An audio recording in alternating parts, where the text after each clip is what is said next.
Today, my guest is Victoria Pippo. She's a multidimensional healer, faith-based leader, innovative businesswoman, and spiritual guide specializing in psychic development, energy healing, and interference protection.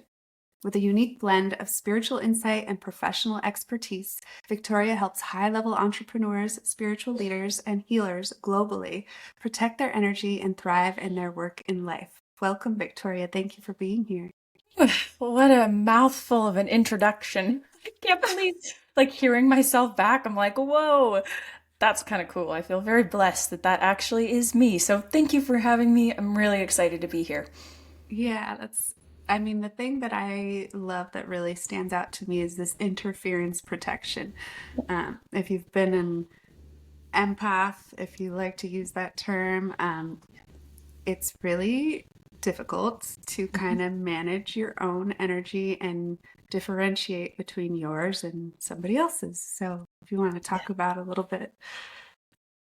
Absolutely. I am definitely and have been most of my life an empath, where I'm sure maybe your listeners who identify with this can relate.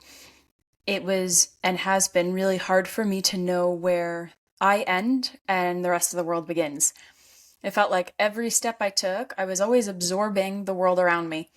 People's thoughts about me, energy on the internet, negativity from, at the time, the workplace that I was in. It always felt like I was carrying the weight of everybody else. And that shifted for me when I had my spiritual awakening. And for those of you who don't know what that is or who are curious about what that is, it usually comes on the tail end of a very unfortunate situation in your life. For me, it was around relationships, recreating karmic patterns, not knowing at the time why I was the common denominator. But that one relationship really catalyzed a really deep heartbreak, which then springboarded me into questioning why I was the common denominator in my life. Why was I perpetuating patterns where a lot of times empaths attract narcissists because they're opposites to each other. One doesn't know who they are, the other person needs to control others in order to feel like they understand who they are. And I was in that dynamic many times. And so the spiritual awakening journey catalyzed that self reflection. Why am I constantly feeling like I don't know who I am? I have intuitive nudges about things that I feel like I don't have power over, being able to change. And finally, through my spiritual awakening, I started to actually make some of those necessary changes. One of those first things being, whoa, look who I'm surrounding myself with. It feels like everyone I'm around is like a parasite that's just living off of me. This cannot be the case anymore. Absolutely. Yeah. I kind of found myself in this similar situation and romantic relationships, Yep. very, very much the same. But I also found in my business I was attracting clients that were kind of combative and controlling and I had to kind of sit with my own energy and be like, I noticed one day that I carry myself around as though I need to be chained to my desk from 9 to 5, working on my clients' accounting and doing tasks and making sure that if they email me, I respond immediately and answer the phone immediately. And Mm. uh, that's when I started to recognize all this stress that I was creating in my life. I was resentful of these other people and I was blaming them, but I hadn't noticed that that was what I was projecting out there. It's like, here, I'm available for Yes. you to suck off of me. Yes, it's like, oh, I don't have the self-worth to acknowledge that I'm participatory in this dynamic and I'm allowing myself to be available for these codependent relationships. And then I'm in this self-perpetuative like loop of self-shame and self-sabotage. And usually, unfortunately, because humans learn through extremes, the more it happens, we get to the point where we're like, this has happened so much. Finally, I see the common thread being, well, me. And then what do I want to do about it? Yeah. So we do kind of reach a breaking point, right? Yes. And what are some of the like I'm curious if you always owned your identity as a spiritual guide, a psychic development, energy healing, if that was something you grew up with, like your family accepted Right. that kind of thing, or if that was something that you had to like reawaken to later in life. Yes. So I was actually quite psychic as a child. Around 2 years old, I would say that my grandfather was always in the room and he had passed long before I was alive. And so at a very young age, I was able to kind of see clairvoyantly beings that were around. And I would say that my family had always known that I was, let's call it unique. But for a lot of people who are very psychically adept from a very young age, they either one, suppress those gifts, or two, try to channel them into something else. And so I was very blessed that I had supportive parents who saw personality, who saw exuberance for life, who saw a lot of passion. So I actually put that energy into singing and performing from a very young age. So I was a child performer. I was performing in singing competitions from a very young age. I was a professional performer for about 20 years. And so I was actually working on Disney cruise ships as a professional performer there, performing some of the classic Disney princesses. I was living in New York City auditioning for national tours and cruise ships and different opportunities. I had an agent in New York City. Like I was living this dream as a performer, which at the time I didn't understand was kind of how my spirit was expressing itself. Now in hindsight, I can say, oh, the art actually saved me because it allowed me to escape into imagination and belief and play in a way that felt unobstructed or lacking boundary or border. And I liked that. I liked playing characters that had a lot of depth and range and personality and a better story, let's call it, than the life that I was living. And so when I had had my spiritual awakening right around 2019, 2020, I was actually a performer at the time on the Disney cruise ships. And I saw in that moment that everything that I'd experienced as a performer was still my spirit expressing itself. And now it's just, oh, now that I have had the standards and the evolution and the spiritual understanding about empathy, being psychic, being intuitive, I see how that helped me as a performer. And now all the performer tips, tricks, tools that I've learned, it allows me to help my gifts of being an energy healer. So they kind of serve each other, if you will. And when I had my awakening, I kind of saw how they came into marriage together. Hmm. Yeah, that's really cool. That's pretty different than the way I grew up. It's Yeah.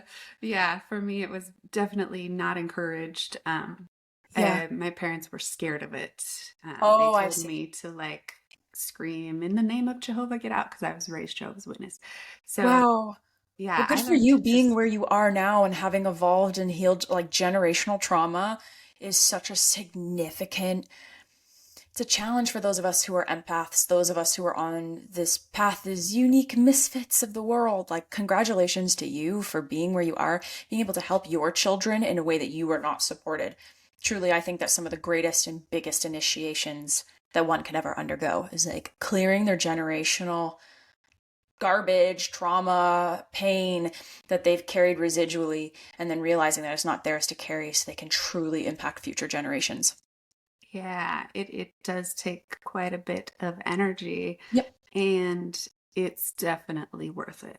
Like rewarding and being able to be present and to learn how to relate with people in a new way, and Yep. learn how to explore yourself and Yes. um, accept all parts.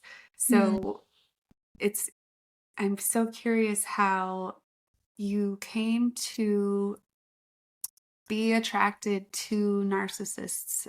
Like, was there an example in your life of a person who was that way that kind of magnetized you?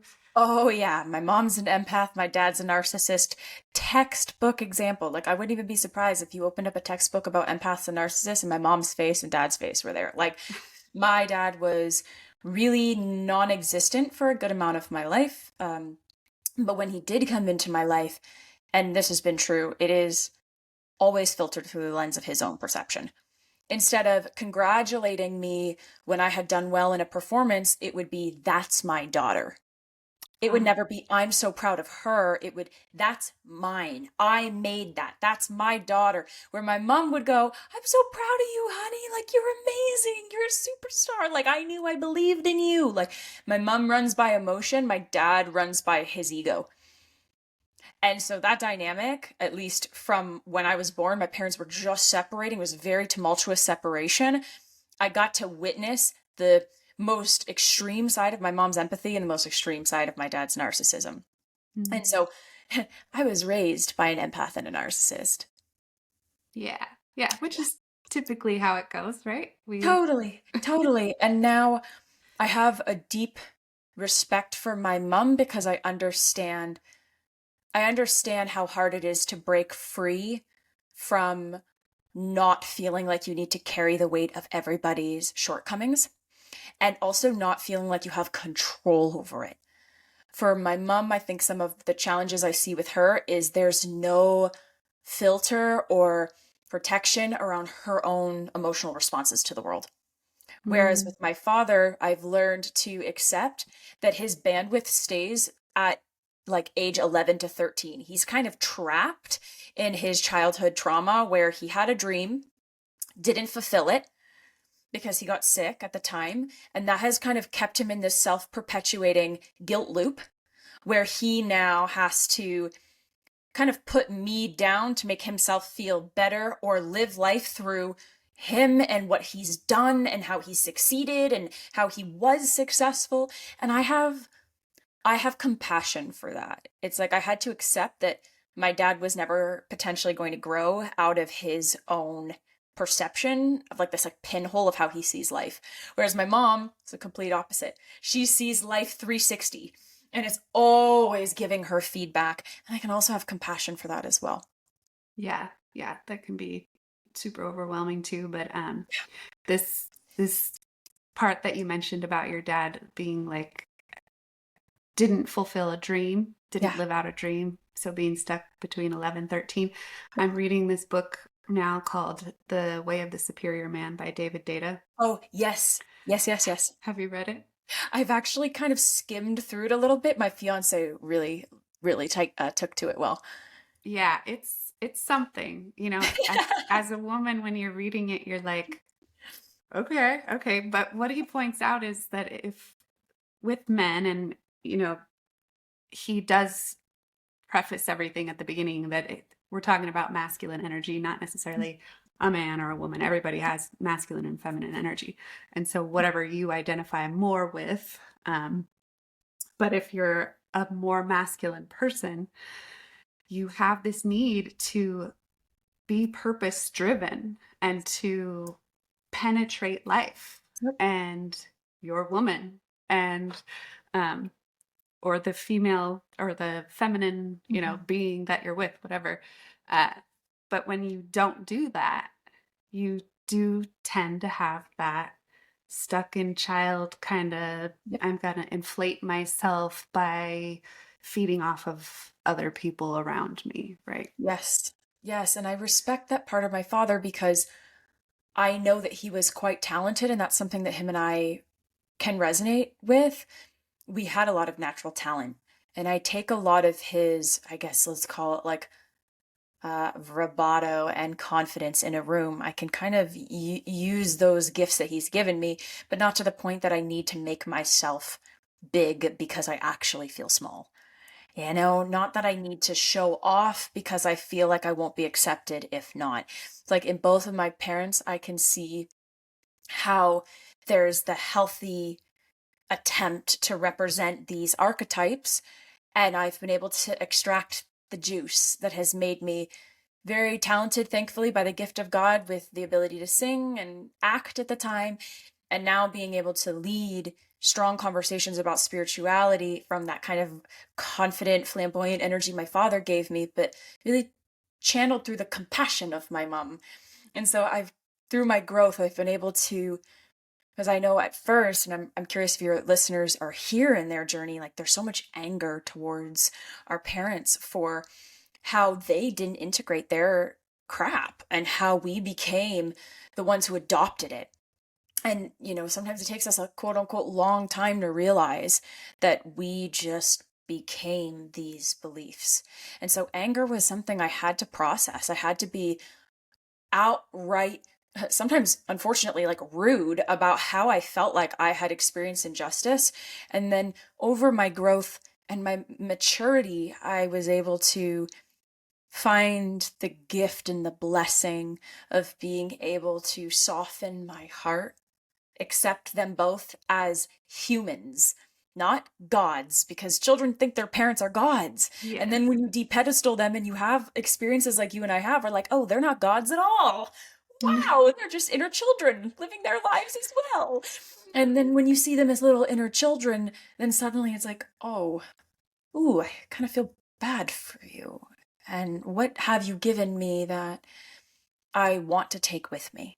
And then the rest, well, that's your karma. Yeah.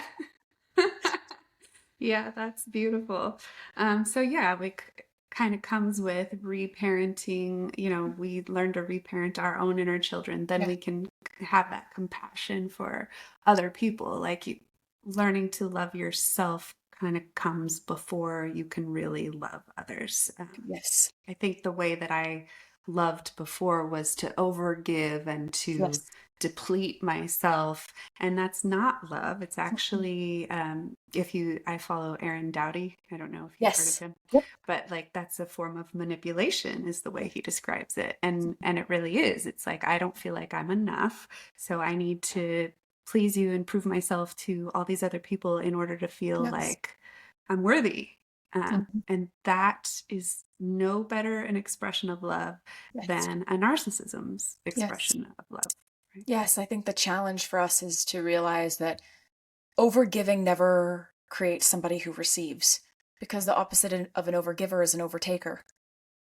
So what ends up happening is we go, I keep giving, giving, giving, but they're not receiving. Well, it's because you're stepping outside of your energy by overgiving, and what you get as a match vibrationally to that is someone who overtakes, who just takes and takes and takes and doesn't receive, receive, receive, because you're not giving from the right place, so they're not receiving from the right place. And I like to explain love in three sections that has personally helped me on my journey, because sometimes with the generational lineage trauma that I have in my bloodline, I found that sometimes love was too hard to grasp and it felt like I was faking it. I was like faking trying to love my parents, and I didn't really have a lot of reasons to, unfortunately, not because I didn't think that they did the best they could, but because at some point I realized that I didn't have anything that I could ask for advice about. And that was really hard for me to grapple with. Like, how do I extend an olive branch to my parents if I can't rely on them for relationship advice, money advice, career advice, health advice? Like, I couldn't find anything to relate to them about. And so the first step for me was forgiveness. Forgiveness came first. Self forgiveness, forgiveness for them for what they knew not at the time, and maybe never. And then step two for me was acceptance. So forgiveness came first, and then acceptance came next. And then once I accepted, then suddenly it felt like love wasn't this thing that I was trying to grab out there. It felt like something that felt closer to me because I had forgiven myself, I had forgiven them, I had accepted myself, I had accepted them. And then as a byproduct, love felt more tangible. And so I think for any of your listeners who feel they've experienced generational trauma, relational trauma, life trauma, I encourage you to consider that maybe there is something that feels closer to grab that can set you free today. And sometimes love feels way too far away. And I commend anybody who's trying to be on this self love, self healing journey.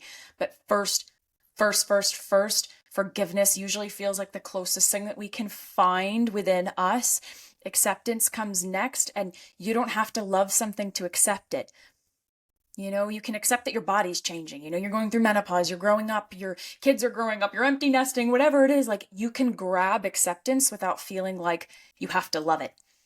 And then usually once you accept, then suddenly love starts to blossom. And that in regards to generational trauma or any form of trauma, in my experience, has allowed me to heal at a rate that didn't feel like I needed it to be now or never, or that I always felt like I was never healing because it was so much to process and I just felt like I couldn't grab the emotion I thought I needed. When Yeah. someone just says, "Oh, just love yourself," and you're like, "Okay, girl, thanks." Like, that's kind of what it felt like. Like, "Oh, just love your parents. They did the best they could." It's like sometimes it feels out there to accept that. But when I said, "Okay, well, can I forgive the fact that they don't know any better?" Suddenly it felt like that emotion was like closer to my energy. Can you accept that up until this point you didn't know any better? Oh, I can kind of grab that energy too. And then suddenly love came in. So, just for your listeners who maybe feel like they could resonate with that a little bit, I found freedom in that, and I hope it does for your listeners as well. And part of reaching forgiveness, because a lot of people can't get there, Yep. you did mention anger, like feeling your anger, Mhm. processing it. One of the things we do so readily is to avoid feeling Yes. what we're feeling. We can't accept what we're feeling. And so you're talking about forgiveness, acceptance, first accepting what I'm feeling, Yes. then fully feeling it Yes. instead of running away from it as Yes. fast as I can. Yep. Uh, Yeah.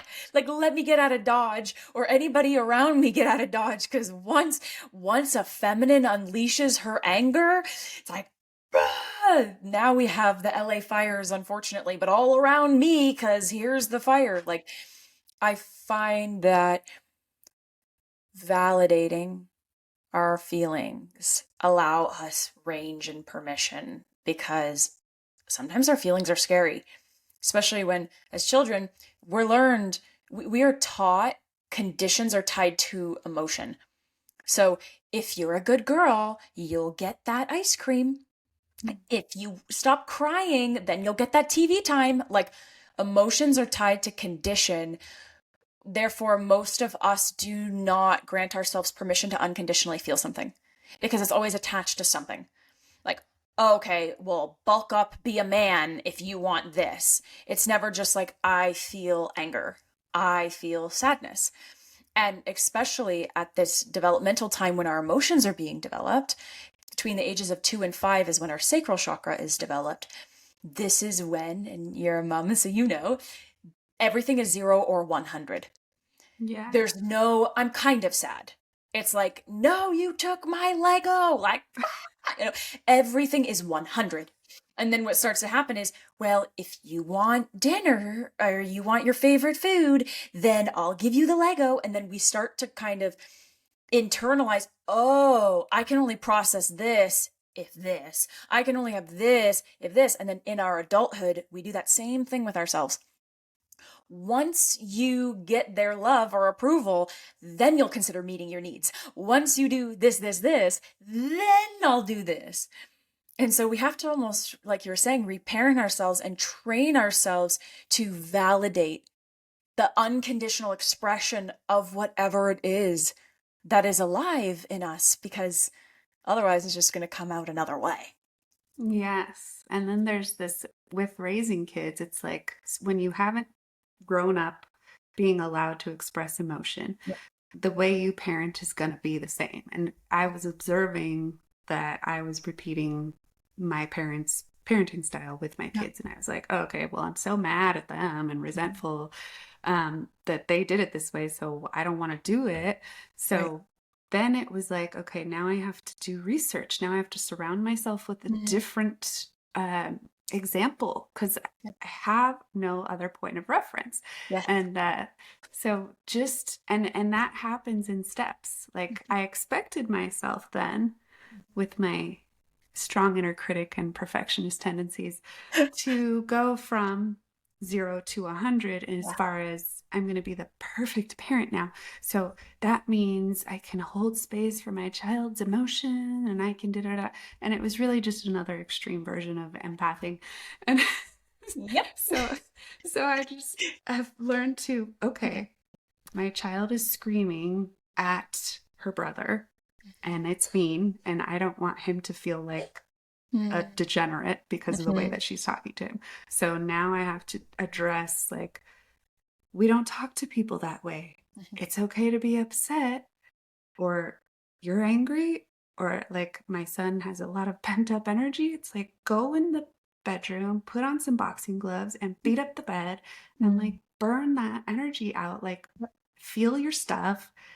You don't have to be ashamed of what you're feeling, but we can't express it in this way where we're being hateful to other people or Yes. causing them emotional distress. Yes, absolutely. And when children don't have outlets for energy, usually out in nature or usually like being little animals, because that's really what they are. They're just like fully expressed. They're in their primal state and they're just existing, tasting, touching everything. Everything's finally alive. When children are cooped up for too long, it's like an animal in a cage. So you got to let them have spaciousness and permission to be children, barefoot, running outside, climbing trees, playing. Like that allows them to be able to channel that 100% into something that is 100% teaching them emotional regulation. Yeah. Yeah. Learning emotional regulation and teaching it, like when you're doing both of those at the same time, it's quite an experience.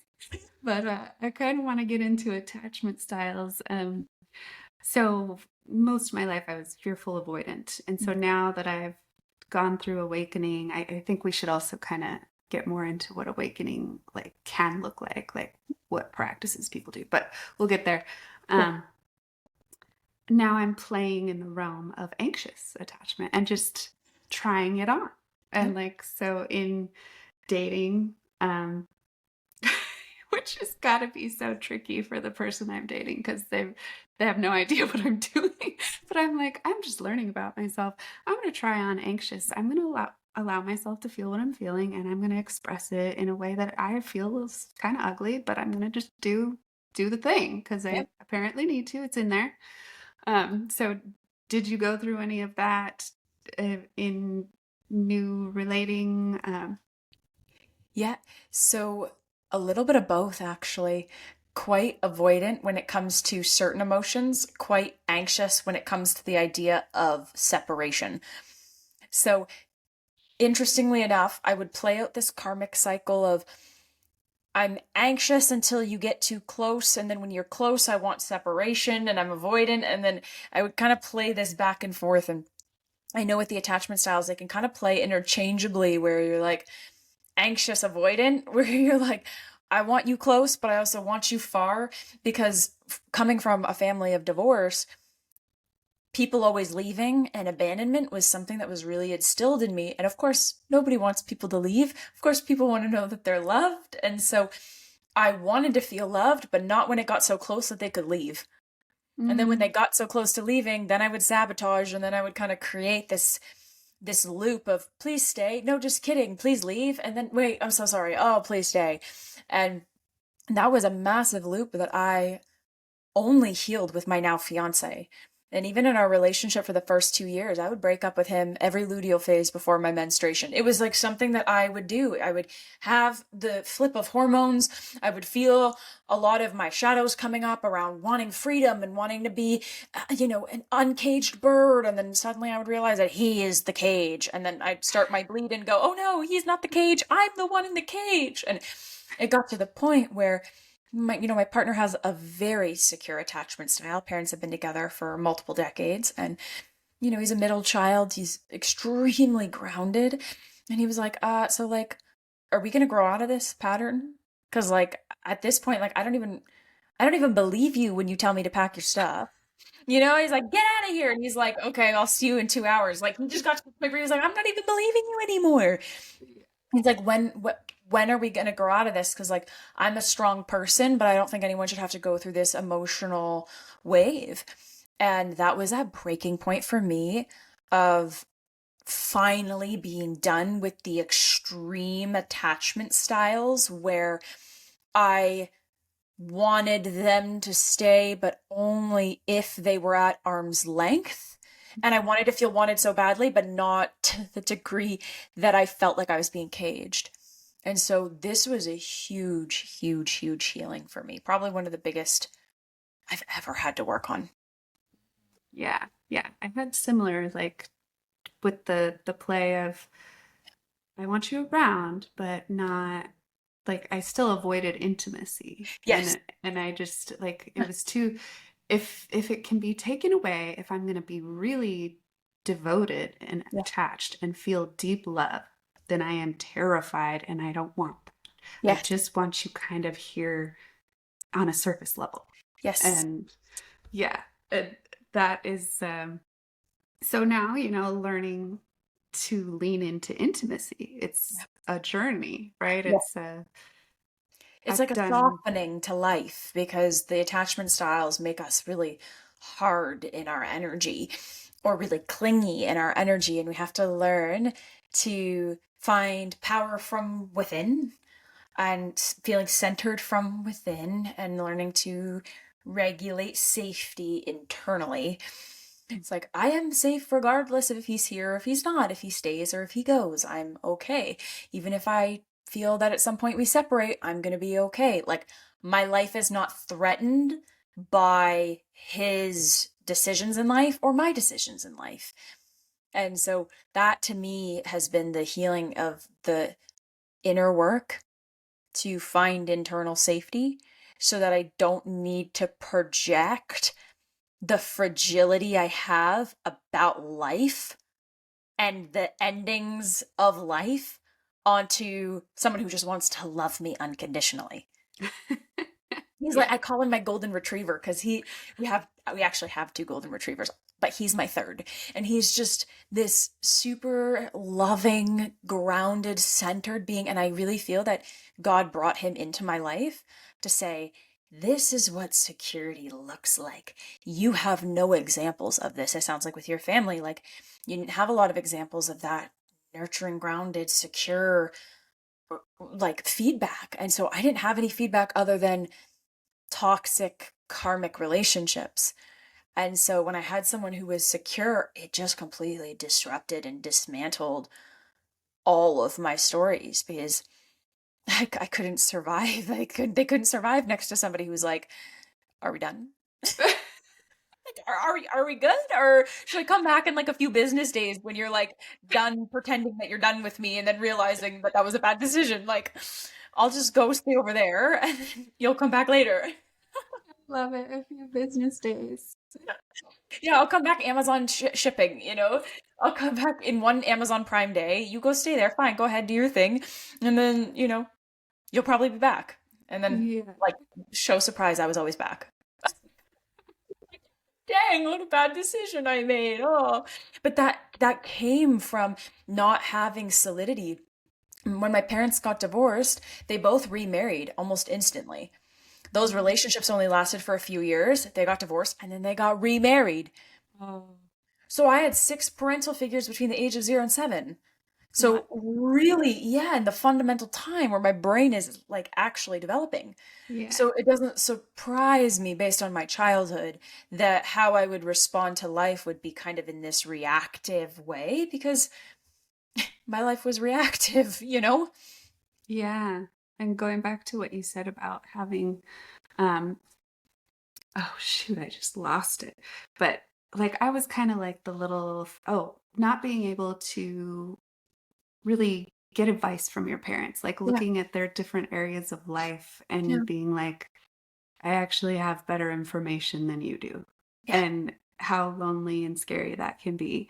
Um, I was like I was an adult child, basically. I was the little family therapist and Yep. always trying to manage everybody's emotions before the eruption happened. Yep. But my parents stayed together. Actually, I wanted them to get divorced because they were so Mm, toxic for each other that mm. even as a little kid, I was like, there's nothing healthy about this. This is not good for anybody here. Mm, And their dynamic was more just to be like very suspicious of each other and mm. very fearful about basically being left, but also like it, they were playing out their own inner child Yep. wounds that, and then your parents, getting remarried right away. When you jump straight from relationship to relationship, you really don't have a chance to find out about yourself enough to notice like your patterns. I Totally. decided to be celibate for a year and a half after my divorce, and it was so needed. Yeah. I That's when I got to actually observe myself playing those back and forth games Yes. with potential partners, and then to explore, kind of past life, ancestral Mm-hmm. patterns, Mm-hmm. and you do some of that with clients. Yes. Yes, a lot of my work as an energy healer is about clearing a lot of generational bleed throughs where there's actual like negative, almost like cords that bleed through from parental figure to grandparent to great grandparent, and it bleeds through the lineage. And so, what I do as an energy healer is actually like a disconnect where that is bleeding through so that you can be on your natural path of life where yes, you have, you know, DNA connected to your parents. Yes, you were formed by the blood and the information that came from lineage to lineage, but you're not that. And only what you want to choose that is natural for you do we want to keep moving forward.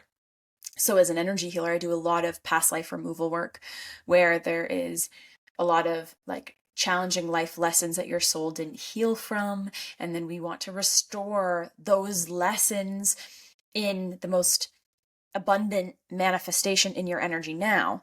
And same with generational work, really making sure that what negative information through your lineage is impacting you being a free soul, that we're removing and disconnecting it so that you can be who you truly came here to be with the wisdom of your ancestors, but only really the benevolence that you take with you. And I like that you mentioned like the blood and the DNA, and the Yep. because people will hear energy work or past life regression or ancestral stuff, and they'll say that's very woo woo. But I mean, the truth is, it's very much grounded. Like it passes through trauma, changes DNA, and that DNA passes down generationally. Yep. And there is a psychiatrist or psychologist, I don't know which one, who wrote a book, and it's called It Didn't Start With You. Mm. And he describes how his clients would have these behaviors, Mm. and there was no explanation for it in their personal life circumstances, but they had an uncle who like Mm. murdered someone with a hanger, right? So Mm. like this child is like running around trying to kill people with a hanger, and his parents are like, what is What is- happening? Yeah. Like, we didn't raise this kid like this is not. And it was like this removed family member that actually happened. When they uncovered that, and then the child became aware of it, Yep. then they were able to heal it, and then the behavior kind of stopped. So it is grounded in. And here's the thing about woo woo, like magic and woo woo, there it's just the things that science hasn't had a chance to explain yet. It doesn't mean like science is not more reliable or real, and this stuff is not real. It's just science is just trying to explain the Yep. magic and all the things we're experiencing. Yep. And I think for those who think it's woo, I get it. I know what that feels like to feel that it's kind of beyond my mind to grasp. But something really freeing comes when you open to what you can't understand. Where do we think a connection with God comes from? Where nobody really knows who God is. No matter what religion you're studying and everyone tries to come to a conclusion, the moment you think that you understand God, the moment you realize you understand nothing. And so there's something to be said about usually a closed mind thinks that metaphysics, ancestral healing is woo. And in that they cut themselves off from learning more about who they truly are. And when they learn about who they truly are, it's like, oh, give me the woo woo. Like it's that is life, life is magic. Life is synchronicity. Life is signs. Life is, this universe is vibrational. And so kind of opening ourselves up to what's beyond the limitation of our mind is really where, I guess, that goes to the point of, talking about awakening. Like that's awakening. Yeah, and I was definitely that person who, because growing up in a crazy fundamentalist religion, the way I thought to deprogram myself from those beliefs and patterns was to become an atheist and then Yep. go into academia and rely solely on science. And I kind of died inside. Yeah. My life force energy was pretty depleted, and I got really serious, and I totally became this person that I wasn't really. Like, I shut off my, because I'm also a singer, I shut that off. I didn't even attempt to pursue it. Same with dance and any kind of art. It was just like, I'm going to do secular stuff. I'm only going to care about making money. Mm. And then I became really overweight, really unhappy, not present in my relationships, Mm. and coming back to God. Yep. Like, it's kind of where you land, and Yep. then you can't get enough. Like me, plant medicine, like if I can learn from Love plant it. teachers and be in Yep. ceremony and costume, I'm there. Yeah. Yeah, I'm very similar in my pursuit of information and being open to learning more about why the universe is the way that it is and what our roles are in this ever evolving, presently very rapidly evolving universe. And so I'm definitely with you in just the pursuit of learning more and not feeling final in my ideologies and beliefs. And also knowing that, anytime I get too extreme in a mindset, God always whips me back into balance. In balance, feeling like that sacred sweet spot that we should always be aiming for. It's not, okay, I was raised really religious and now I'm going to go whoom, all the way to being an atheist. And now here I am in between. Like, kind of, in the woo, like, I think that the balance for humans usually does come because of extreme. But if we can be mindful of where we're kind of living too extreme, then we can try to mitigate those hard lessons that we end up having to learn by being like, you're too extreme, like your life force, you're overweight, you're unhappy. Like if we can try to mitigate that by always staying open to new ways, staying curious, staying like a student, and never feeling like we're stuck or solid on something, I think we'll allow ourselves to like keep evolving without all of the hard lessons of being like, and now I'm finished. This is my belief. Like, this is who I am. Ta da. Yeah. And then that pendulation creates like this whiplash, right? And Oh, yeah. Oh, yeah. but also releasing attachment to like an identity, to an ideology. Attachment Yep. is what creates suffering. Yep. It's hard though because attachment for people is connected to safety, even if it's not something that is good for us, which a lot of attachments are not. We don't know how to feel safe because we don't have something bigger than us to lean on.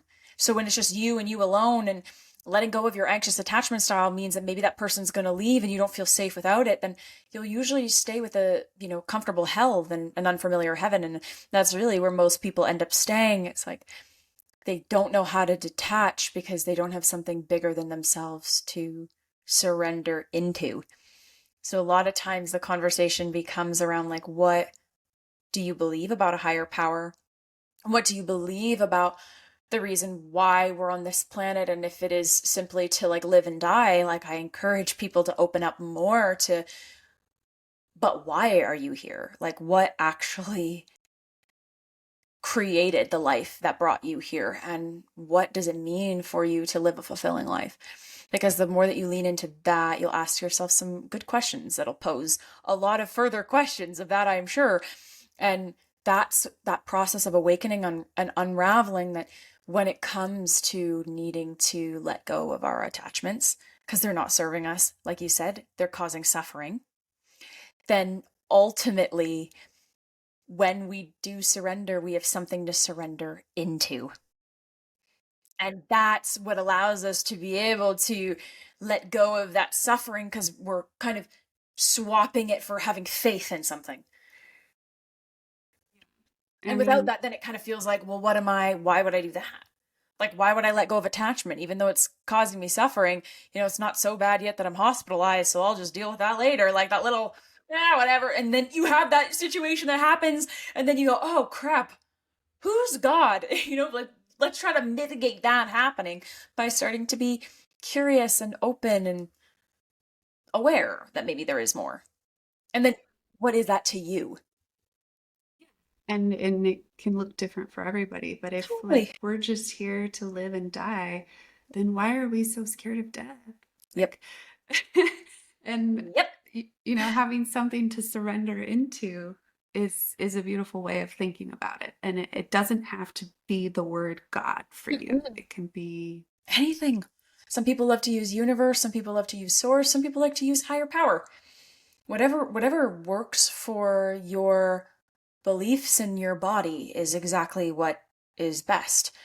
And over time, that might not be God. It wasn't always the word God for me, but I realized that personally I was using substitute words because of a religious upbringing, and that my resistance to using the word God was simply because of someone else's definition of God.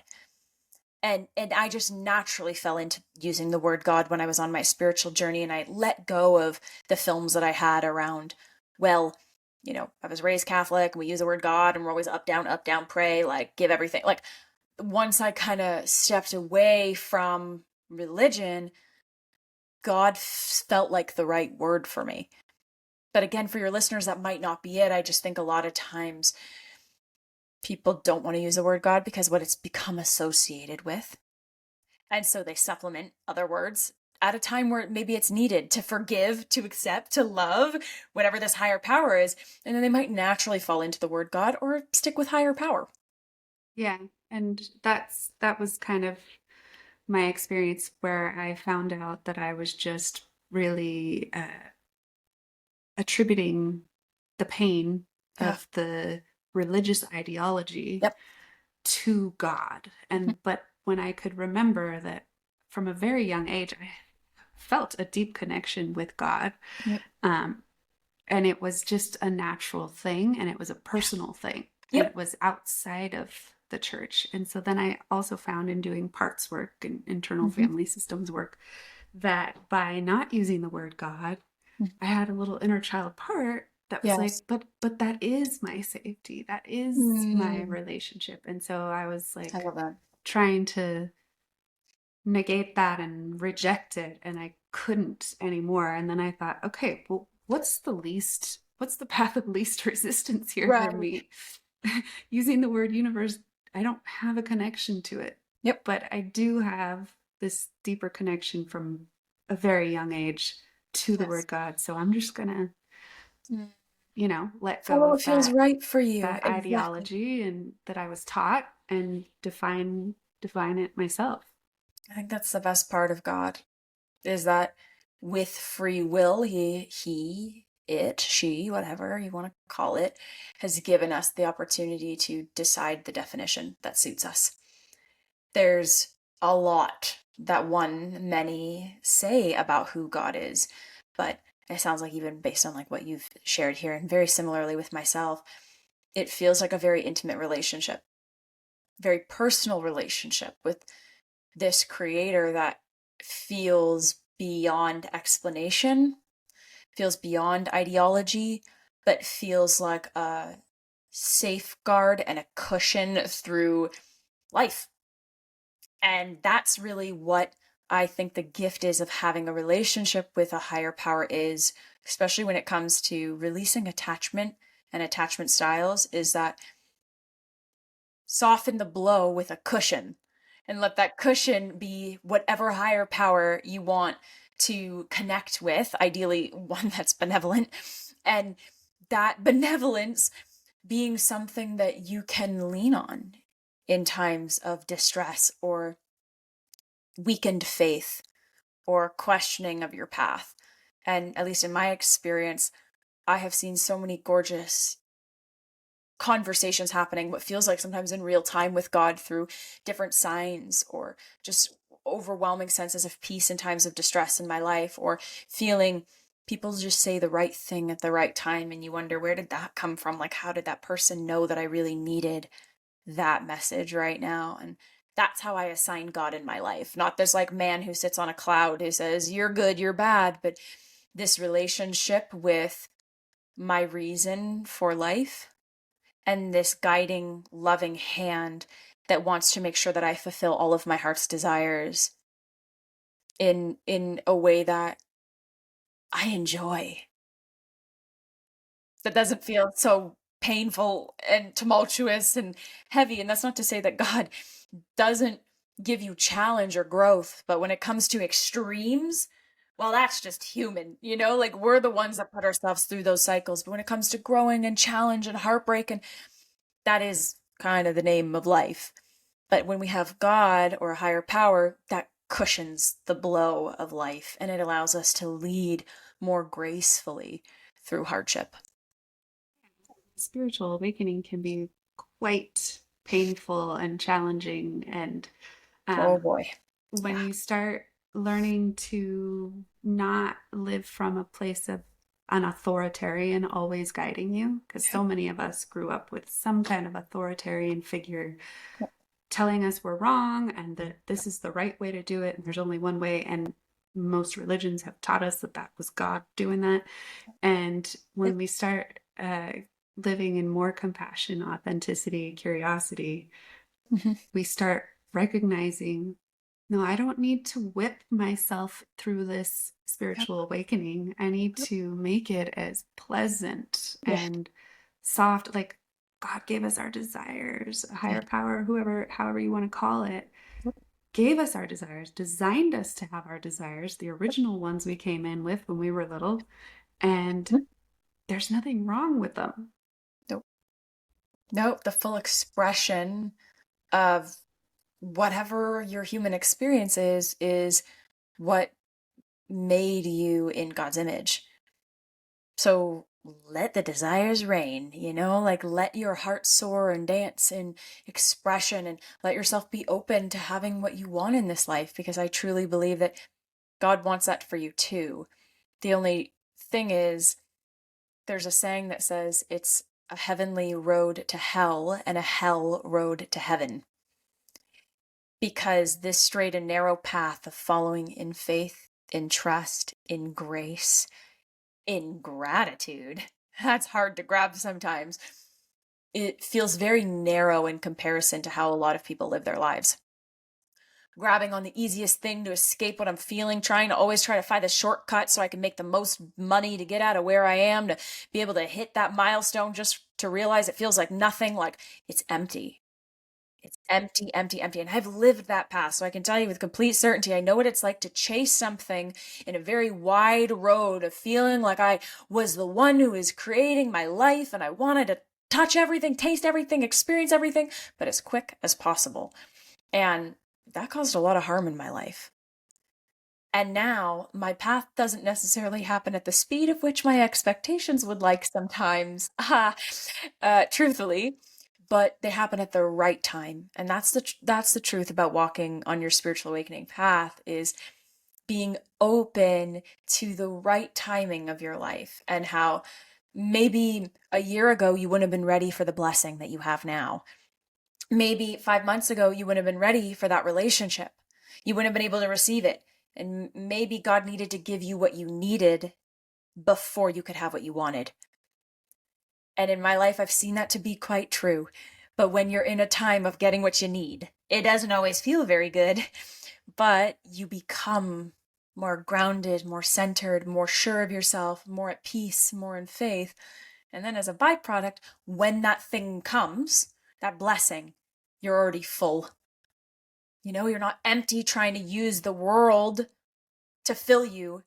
You're full with God And then when things come, they can be sustained because you already gave yourself what you needed, which was usually more of you, more love, like we were talking about, more self love, more compassion, more grace. Learn that hard lesson so that you can become more solid within yourself. And so that's why I like that saying that it's a heavenly road to hell, because there's so much temptation to just find the quick thing. The spiritual awakening journey teaches you that you're always a student and that there's always something more to learn in this vast universe. And timing plays a big role in being able to have the heart's desires that can sustain you for life. And that sometimes feels like a hell road to get to heaven. It sure does. It does, It it's like does. I'm disciplined, I'm obedient, I'm following my path, I'm, staying focused on what feels right for me and taking care of my responsibilities. It kind of feels like, you know, not same thing, different day, but like heart open, staying grounded and continuing, staying constant. Whereas with the wider path, it's like, oh, I could go use my money for this, or I could go get that shiny thing, or I want that quick, you know, like you were celibate for a year and a half. I want that quick, sex so I can feel good about myself. It's like that quick hit that becomes empty the moment that you've touched it. So it's Yes. like that hunger that is never satisfied. Whereas when you're serving your path of life and you're trusting, surrendering to something bigger than you, then you're full of the right things. And then when that thing comes, you're like, thank you, not on to the next. Yeah. Or not destroying it, self-sabotaging it. Totally. Or, oh no, I can't hold this. It's too much. It's too much. It's too much. It's too much. So let me just Yeah. spend it or get rid of it or sabotage it because I don't I don't feel worthy of being able to hold it. Yeah. Exactly. You're dealing with this stuff either way. So you can choose the more Good pleasant point. way. Exactly. You can't go, what does that say? You can't go around it. You can't go over it. Oh, well, you must go through it. It's like, that's so true. There's only one way. You just, make it a little bit easier for yourself. Distractions just keeps you running away from yourself Yep. and from your fear, and then it keeps chasing you. So Yes. if you just turn around and face it Yep. and start to just admit to yourself who you really are and accept that and love that instead of worrying what that guy over there thinks about you Yes. having this fantasy or that desire. Like when you start to really accept it and own it and like feel it, you're like, oh, okay, okay.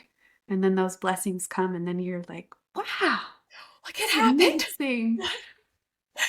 Yeah. You're like, whoa, now this is woo. Give me Yeah. more of the woo. Give me more of the woo. Because you realize that you co-created that.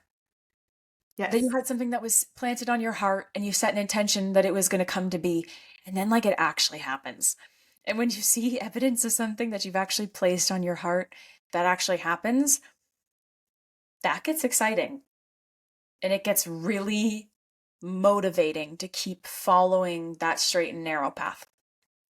Just to appreciate it when it's there, Yep. because I lived that life of chasing and distracting and Oh, yeah. running, and I couldn't appreciate anything. I couldn't appreciate like a bite of chocolate cake. Yeah. And Yeah. it's like I know. I want to appreciate the very basic things. Like Yes. I don't want to spend my whole life chasing after some big thing out there that I think is going to satisfy me that just keeps me running on a treadmill. Yes.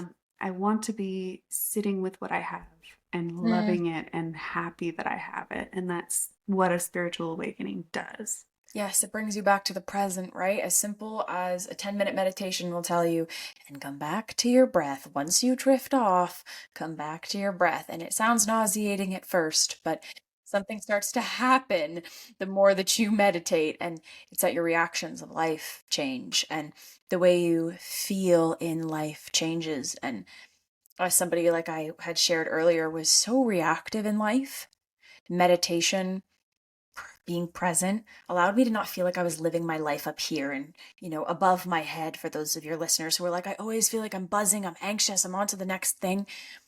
presence and a deep breath, like, chocolate cake. Look at how amazing that frosting is. But oh my God, I love this. Oh, it's like moist, melting in my mouth. That in and of itself is healing you so much more than in the moment it seems, but it creates a ripple effect in the way that you receive everything. Then you're with your children and you had a long day at work and you're able to leave work at work and be able to be present with your children so that you actually feel like you're tasting their life, like feeling it on your palate, like I'm watching them grow and I'm actually here for it. And then you're not one of, those elderly people who have their famous last words and their last words are like, it's the simple things, and then they die. How many elderly people will tell you, like, I spent so long waiting, trying to aim for that goal. And now in my life, I just want to read a book in my sunroom until I have a nap at 9 a.m. And I want to wake up and have ice cream at noon because I can. Like that was so my grandmother. And that was what brought her pleasure was the chocolate cake. So it's like, let's not wait to appreciate that chocolate cake when it's the last cake we have before we die and then say, gosh, I wish I would have enjoyed all those chocolate cakes. And it starts with detaching from the attachments that you have, being open, staying curious, breathing. I know everyone after this podcast is going to have a piece of chocolate cake and think, yeah, moist, yummy, yeah. Because, like, that, honestly, it's as simple as it is. That's where it starts to feel free and peaceful right now. Do people find you, Victoria? How do they work with you? Thank you. I appreciate you for asking. You can find me on Instagram, and that's just the at symbol, Victoria Pippo, Pippo. My website is Victoria Pippo Inc., like incorporated.com. And otherwise, those are really the two main places that you can find me. And from there, you'll see me on more podcasts and TikTok and YouTube. But Instagram is really where the party's at. So come to the party there. And then if you want to go to an after party, I'll see you on my TikTok. Amazing. Thank you so much for being here and sharing your wisdom with our audience. I feel like we had such a good time. So I Yeah. hope I hope your listeners felt the same. So really rich conversation. Yeah, feeling really grateful. Thank you for having me. Thank you. You too. Bye.